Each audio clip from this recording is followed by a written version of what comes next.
Hola a todos, arrancamos el día de hoy el desarrollo del tema número 6 del programa analítico de Física 1, con la diferencia que este tema número 6 va destinado solamente para las carreras de Ingeniería Química, Ingeniería Industrial, Ingeniería en Alimentos, Ingeniería en Sistemas y la licenciatura en Biotecnología.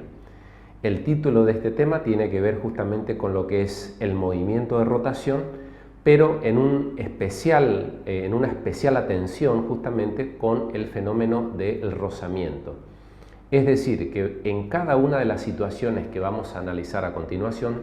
va a estar presente el fenómeno de rozamiento con las características que él tiene en la dinámica de rotación, es decir, en el contacto entre un cuerpo que se está moviendo en rotación respecto de otro que se encuentra en estado de reposo, y es en el que se produce la interacción provocándose justamente este fenómeno de rozamiento. Como vemos, el título de la unidad número 6 tiene que ver justamente con trabajo y energía en rotación, por supuesto, y analizando el fenómeno de rozamiento. ¿Qué observamos aquí? Observamos en la figura una superficie de color naranja, como ven ustedes acá, que representa, por ejemplo, una mesada y sobre la cual existe un disco, un cuerpo sólido, cilíndrico, plano, comúnmente llamado disco, en donde además en la parte periférica de este disco que estoy mostrando aquí, que es de color gris, se encuentra unido mediante una cuerda a un cuerpo que se genera un movimiento de traslación en el sentido vertical dirigido hacia abajo. Por lo tanto, resumiendo, podemos llegar a decir de que existen dos cuerpos, uno cilíndrico plano llamado disco y otro que es un bloque cuyo peso viene dado por este vector de color celeste que estoy indicando aquí, siendo P igual al producto de la masa por la aceleración de la gravedad. A medida que este cuerpo va descendiendo verticalmente, este cuerpo, como ven ustedes acá, este bloque, se va a encontrar animado por una aceleración A que está representado por este vector de color rojo. Fruto de este movimiento de traslación descendente, en el disco que posee un punto fijo a la mesa, se va a provocar justamente lo que se denomina un movimiento de rotación. Es decir, que en esta situación van a existir dos tipos de movimiento, uno de rotación en el disco y otro de traslación en el bloque. Justamente esto ocurre porque ambos se encuentran unidos mediante una cuerda inextensible,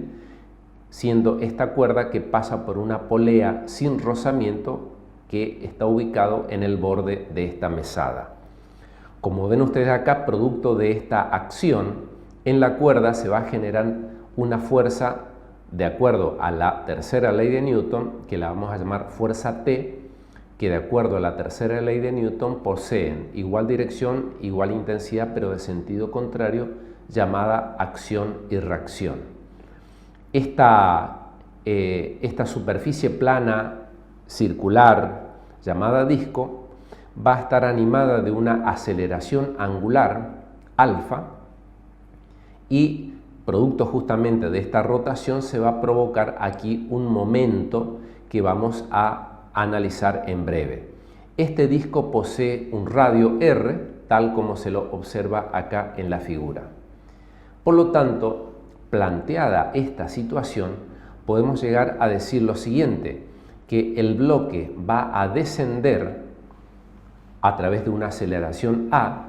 y, teniendo en cuenta que el bloque está unido mediante esta cuerda, a medida que la cuerda va a desarrollar el borde del disco, va a hacer girar al disco que está situado sobre la mesada.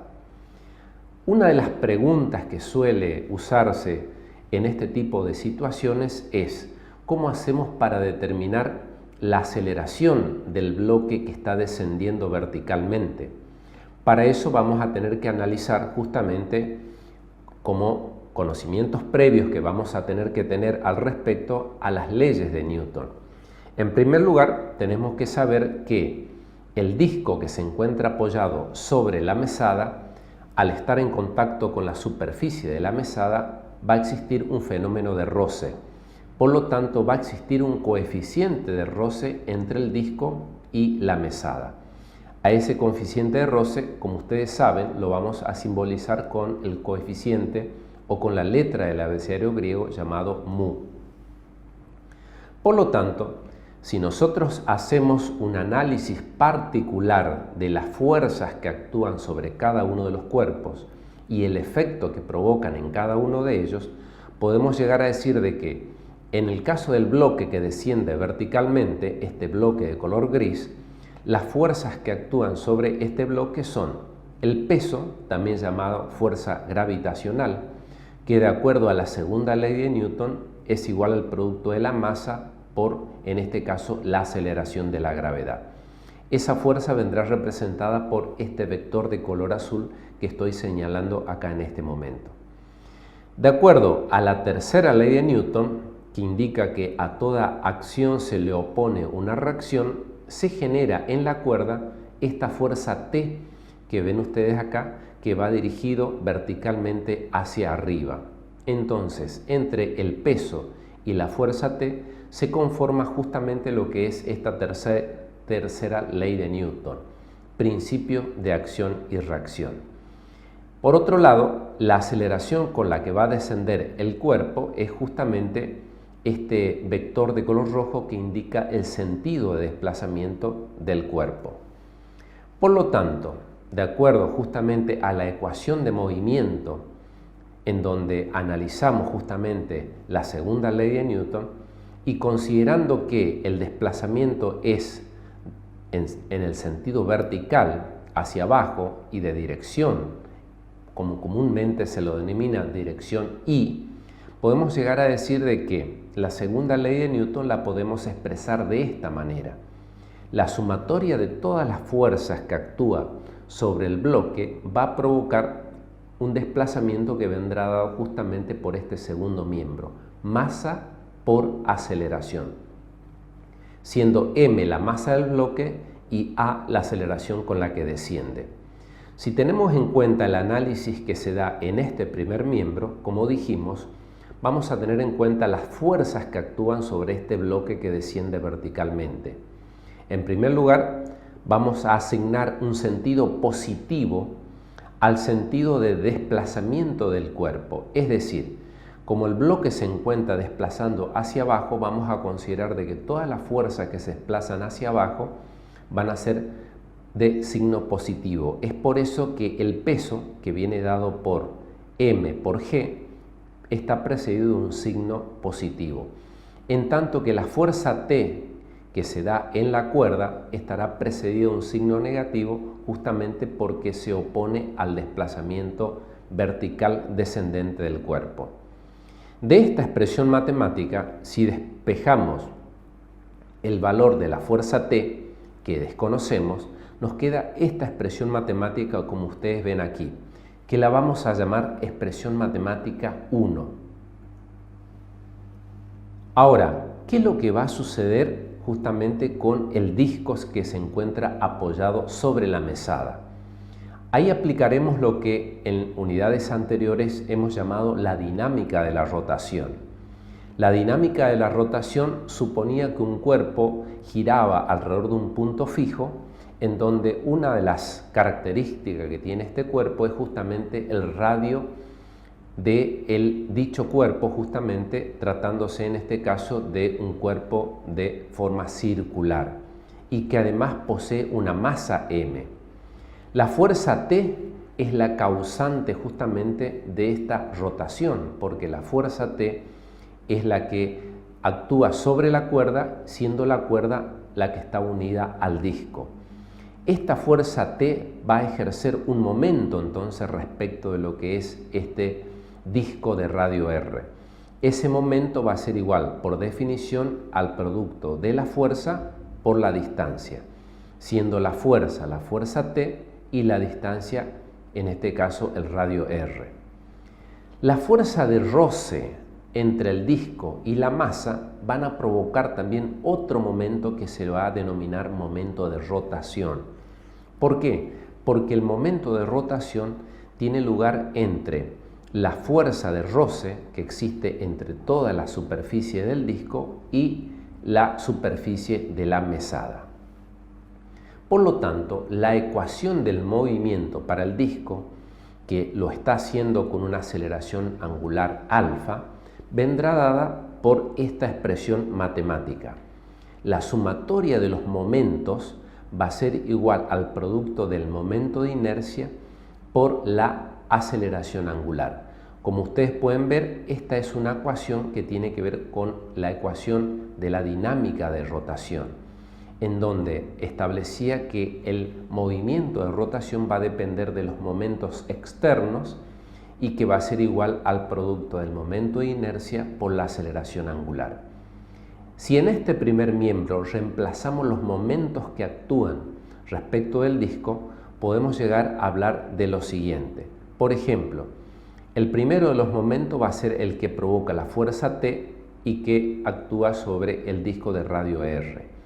¿Por qué le vamos a asignar este signo positivo? Justamente le vamos a asignar un signo positivo porque vamos a considerar que el sentido horario de giro de este disco va a ser positivo y aquellos momentos que tengan sentido antihorario de giro le vamos a asignar un signo negativo, tal como ocurre justamente en el segundo término de este primer miembro, en donde el momento de rozamiento que se genera está precedido por un signo negativo. Entonces, estos dos primeros términos que conforman el primer miembro va a ser igual al producto del momento de inercia que ocurre en el cuerpo por su aceleración angular. El momento de inercia es una propiedad netamente tensorial, como habíamos dicho en la unidad número 1. Los momentos de inercia dependen de ciertos parámetros de referencia que para el caso particular de un disco, es decir, un cilindro plano, depende pura y exclusivamente del radio del mismo y de su masa. Si estamos considerando un eje vertical, que es el eje de rozamiento, el momento de inercia para este disco plano va a ser igual al producto de la masa por el radio al cuadrado sobre 2, estando esta ecuación del momento de inercia, según tablas, se plantea en distintos manuales de física e inclusive también de geometría y otras figuras que tienen que ver con el espacio. Por lo tanto, si reemplazamos este momento de inercia en la ecuación de movimiento, nos queda esta expresión matemática que estoy señalando acá en este punto. Fíjense, la aceleración del bloque es lineal en un cierto punto en donde ese borde del disco es tangente. Por lo tanto, yo puedo llegar a relacionar magnitudes lineales con magnitudes angulares. Esta relación, fíjense que la dábamos en la unidad número 2, donde existía un vínculo o una relación entre magnitudes lineales y magnitudes angulares. Por lo tanto, si de esta relación yo despejo la aceleración angular, nos queda este cociente que ustedes ven acá. Esta aceleración angular la voy a reemplazar en la ecuación de movimiento que hemos visto en la pantalla anterior. Por lo tanto, arribamos a esta expresión matemática que por simplificación de la potencia al radio con el radio de denominador, arribamos finalmente a que la ecuación de la sumatoria de los momentos es igual, fíjense, a la masa por el radio sobre 2, todo esto multiplicado por la aceleración lineal. Es decir, hemos arribado a una expresión matemática donde hemos eliminado la aceleración angular y la hemos reemplazado en función de la aceleración lineal. Por lo tanto, si de esta expresión matemática despejamos la fuerza T, la fuerza que ocurre en la cuerda, pero desde el punto de vista del disco, nos queda esta expresión matemática que la vamos a llamar 2. Teniendo en cuenta la expresión matemática 1, en donde también habíamos despejado la fuerza T, igualándola con esta otra, que la hemos llamado ecuación 2, fíjense, Si despejamos ambas fuerzas T que ocurren en la cuerda, hay un principio matemático que dice que si los primeros miembros de dos ecuaciones son iguales, los segundos miembros también van a ser iguales. Por lo tanto, fíjense que en los segundos miembros va a aparecer una magnitud en común que va a ser la aceleración lineal con la que se va a mover este bloque de manera vertical descendente. Por lo tanto, si despejamos, nos queda que esta aceleración lineal descendente del bloque guarda una relación directamente proporcional con lo que es el momento de roce que ocurre justamente en el disco, y guarda una relación inversamente proporcional con la masa del disco y la masa del bloque que está descendiendo. En la expresión matemática anterior hemos encontrado entonces que el movimiento de traslación de ese bloque en sentido descendente vertical dependía inclusive de lo que es el momento de rozamiento que se estaba dando en el disco por haber estado en contacto con esa mesada. La pregunta que hacemos es, ¿cómo determinamos el momento de rozamiento en un cuerpo? Nosotros habíamos dicho que si efectuamos una revisión de conceptos, cada vez que un cuerpo se trasladaba justamente horizontalmente sobre una superficie rugosa,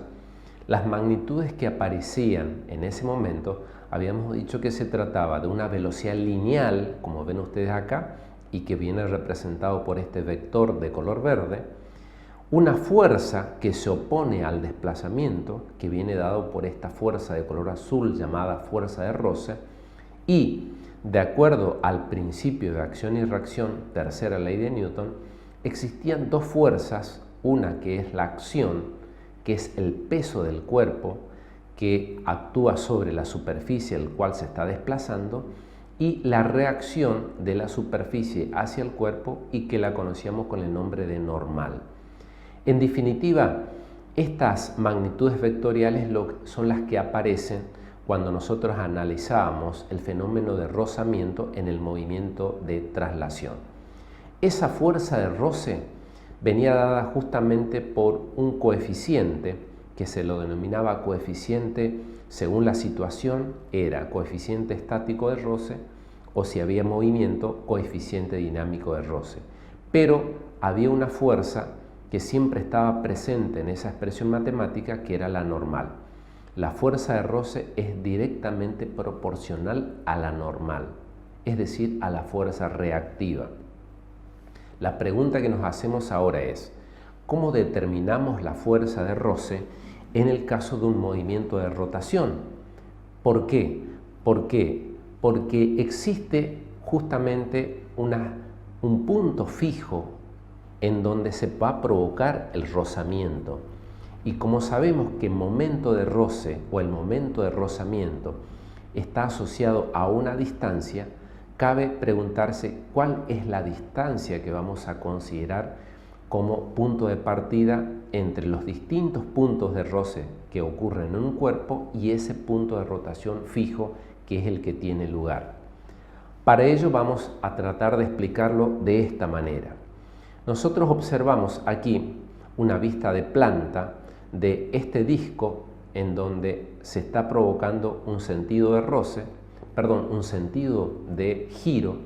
que fíjense, el sentido de giro viene dado justamente por esta velocidad angular que estoy mostrando aquí, que tiene un sentido de giro contrario a las agujas del reloj. Este disco presenta un radio R que viene dado justamente por la distancia entre el centro o punto de rotación y la distancia más lejana o periférica hacia el disco. Si nosotros consideramos una determinada franja de sólido que viene dada por este anillo de color gris más oscuro que estoy analizando, es simplemente para tratar de encontrar la relación que existe entre la distancia y el punto de rotación, como así también qué es lo que va a suceder a medida que los anillos se van acercando o alejando respecto del centro de rozamiento. Como vemos aquí, si nosotros consideramos un elemento diferencial de X, que viene dado justamente por un pequeño diferencial de tita de desplazamiento, podemos hablar inclusive que este elemento de color celeste que ven ustedes acá se está desplazando con una velocidad angular que viene dado justamente por este vector de color rojo. Si el sentido de giro es en sentido antihorario, se va a provocar una fuerza de roce para este elemento diferencial de X. Esa fuerza de roce vendrá dada por este pequeño vector que ven ustedes acá de color azul, que lo hemos llamado diferencial de fuerza de roce. Es decir, que para un anillo en particular que está formado o que integra justamente este disco total, vamos a tener que tener en cuenta esta situación en particular, en donde tendremos un elemento diferencial de X que provoca justamente una velocidad de rotación que viene dado por esta letra omega, representado por este vector de color rojo, y que a lo largo de todo este recorrido de este anillo siempre va a estar presente este giro y una fuerza que se le va a oponer, llamado diferencial de fuerza de roce. Si nosotros tenemos en cuenta el espesor de este anillo de color gris, este espesor tendrá una distancia diferencial de X y una longitud que, si tenemos en cuenta toda el área, vendrá dada justamente por esta expresión matemática, 2pi x por diferencial de x. ¿Por qué incluimos el valor pi? Para hacer referencia a un giro completo que vamos a estar teniendo en cuenta a lo largo de todo este análisis. Entonces, a este disco que originalmente lo teníamos sobre la mesa, lo hemos dividido en n anillos. Cada uno de esos anillos presenta un radio X y un espesor diferencial de X. Y también observamos que el momento de todas las fuerzas de roce que van a actuar sobre cada uno de estos anillos van a tener el mismo módulo, la misma dirección y sentido, justamente porque estamos hablando de un anillo que tiene el mismo radio respecto de lo que es el punto de giro. Por lo tanto, si tenemos en cuenta el momento de la fuerza de roce resultante total, podemos llegar a decir de que el diferencial del momento de roce, que ya lo veníamos tratando anteriormente, va a ser igual al producto de una fuerza de roce por una determinada distancia, X. Esto es por definición de momento. Fíjense, fuerza por distancia. Si a esta fuerza de roce la reemplazamos por lo que nosotros dijimos en la unidad número 2 y 3, que la fuerza de roce es igual al producto de un coeficiente por la normal, entonces el diferencial del momento de rotación nos queda expresado en función del coeficiente de roce, la normal y la distancia X. Ahora, la pregunta es, ¿cómo hacemos para determinar el diferencial de normal? ¿Por qué? Porque acá estamos hablando de distintos anillos que tienen distintas distancias respecto a lo que es el centro de rotación. Este diferencial de normal, y considerando justamente lo que estábamos hablando, que es igual al producto justamente lo que es la masa que presenta cada uno de los anillos por el área total al cual se está provocando la rotación, arribaremos a una expresión matemática como la que vemos aquí, en donde el factor pi da una idea del giro completo de uno de los anillos.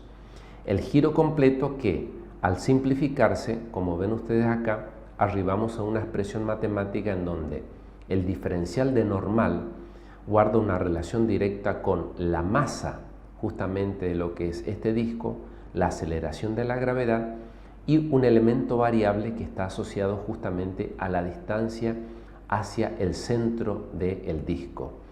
y guarda una relación inversa con lo que es el radio total de este disco. Por lo tanto, al reemplazar este valor de la diferencial de normal en la expresión matemática que teníamos respecto de lo que es el momento de roce, arribamos a esta expresión matemática que ven ustedes aquí.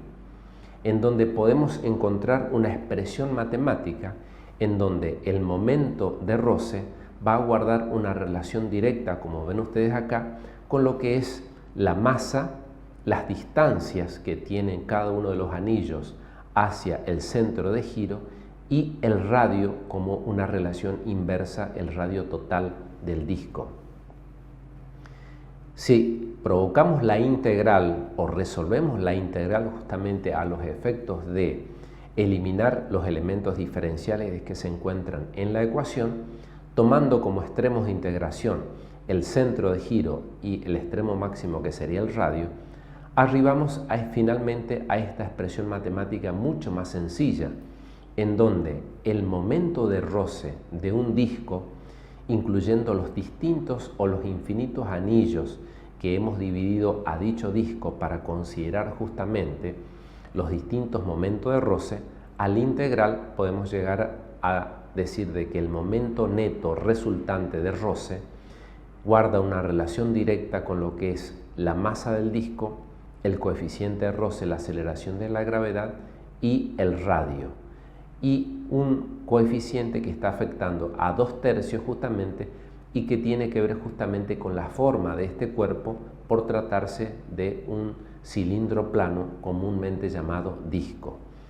De esta manera nosotros encontramos una expresión matemática que permite vincular justamente el momento de roce a las formas, a las características que tiene este volumen, que es cilíndrico plano, es decir, un disco, de tal manera que podamos encontrar justamente este momento de roce que se genera. De esta manera damos por concluido el tema número 6.